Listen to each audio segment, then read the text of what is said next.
Assalamualaikum and I hope you are doing well.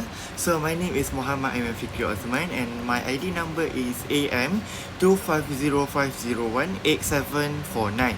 And today I will be presenting my analysis of 3 news articles related to the rising cost of living, an issue that is affecting people not only in Malaysia but also all around the world. So the 3 news articles I choose are the first one is why are food price so high by BBC News published in March 2023. Second is still grappling with the cost of living issue by The Star published in December 2023, and the last one is from the same publish which is published by the BBC News is price rising at the fastest rate in 45 years, published in April 2023. So after reading and analyzing these articles, I identify 5 key points that are consistently appear across all these 3 reports. Those points help us understand what causing this crisis and also who its effects and what's being done or not done and how to fix it. So the point number 1 is inflation is the core problem.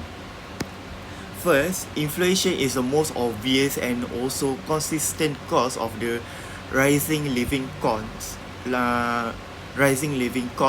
Inflation means that the general increase of in price across goods and service.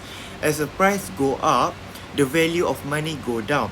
We feel this every day at the grocery store, or even when we are paying for petrol, or even sometimes even we are dining out. All these 3 articles highlight that inflation as the root issue, whether it's in Malaysia or in the UK. People are struggling to afford the same items they used to buy just a year ago. So my point number 2 is global event are driving food price up.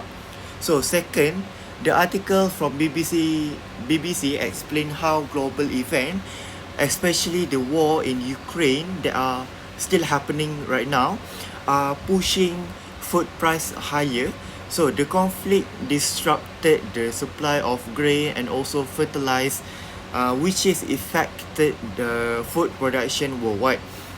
Combined with the high energy cost and also climate-related challenge, food has become the significantly more expensive everywhere. Even in Malaysia, where we produce some of our own food, but we are still getting affected because of we import many ingredients. So the global crisis reached our local market. So my point number 3 is wage aren't keeping up.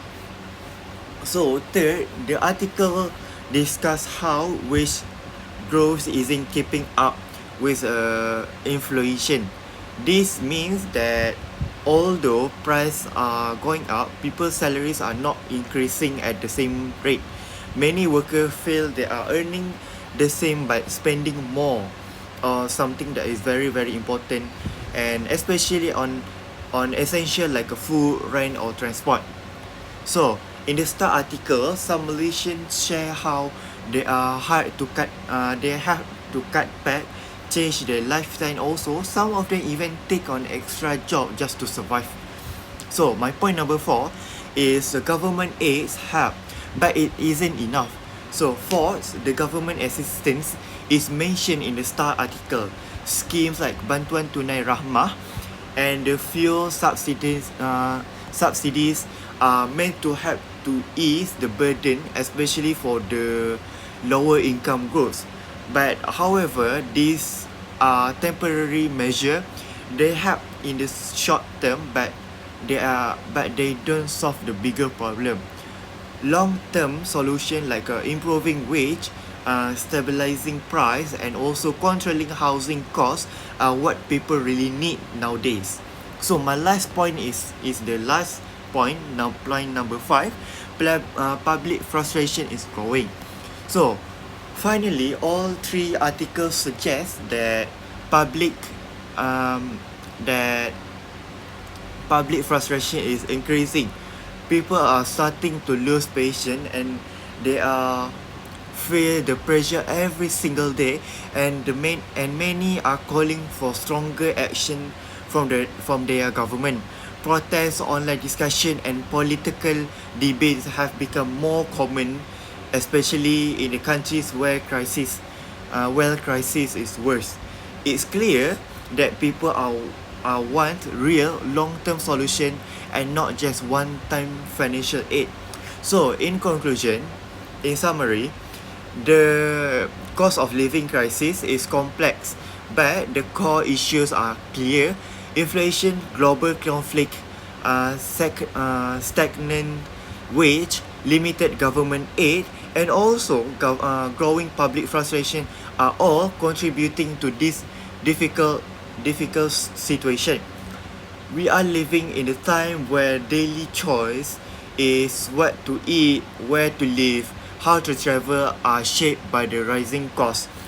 This article helped me understand the solving issue require more than money. It also need policy change, economic reform, and also a deeper understanding of what people are really facing. So, thank you for your time and attention. I hope this presentation give you some useful insight into the living issue. So, thank you for listening again, and that is all from me. Thank you again, and I hope you're having a great day.